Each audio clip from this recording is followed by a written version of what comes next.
Oh, yes. Now, these Article 4 or 6, yes, Article 5, Article 6, certain debts, etc., declared valid. Oh, the supremacy of the Constitution. Now, all debts, contracted, and engagements entered into before the adoption of this Constitution shall be as valid against the United States under this Constitution as under the Confederation.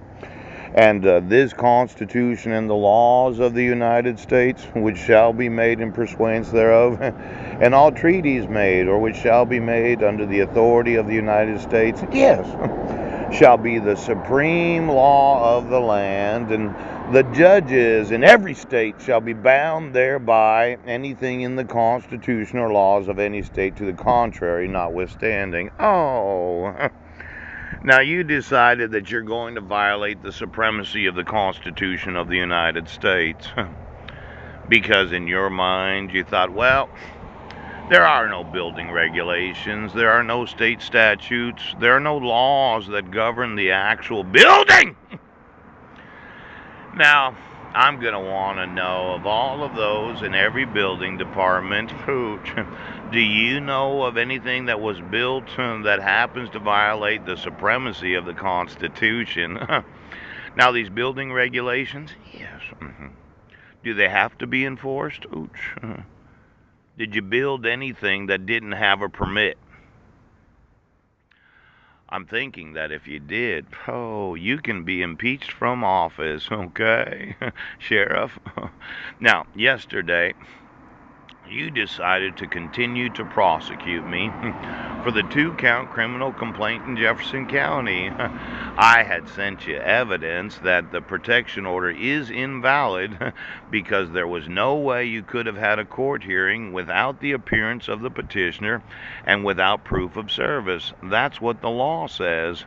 Well, you decided you were going to prosecute. I decided I'm going to prosecute you for any knowledge of anything being built without the enforcement of the rules, regulations, statutes, and laws of this state and the United States because you don't seem to think that you have to enforce the law. Now, why don't you go ahead and tell me of everything that you know of that's been built underneath any city, so as to hide your top secret way? Now, you can be impeached from office for high crimes and misdemeanors, and let's say you built something underneath the sheriff's department so your dog could stay there and you could change places whenever you wanted to. Did you get a permit for that? Did you remove a large amount of dirt that happened to belong to the United States of America? You know, actual theft from the Treasury of the United States is a felony. Let's say that you decided that you were going to take the land of the United States without paying for it. Well, I'd send in an individual and they'd calculate the amount of dirt that you removed. And I'd say that's theft from the U.S. Treasury of the United States. Now, for every sheriff that thought they could rip off the fucking nation, I wanted you to understand that without the permitting of anything being built, it wasn't built under the supremacy of the United States Constitution, and that constitutes theft from the U.S. Treasury right now.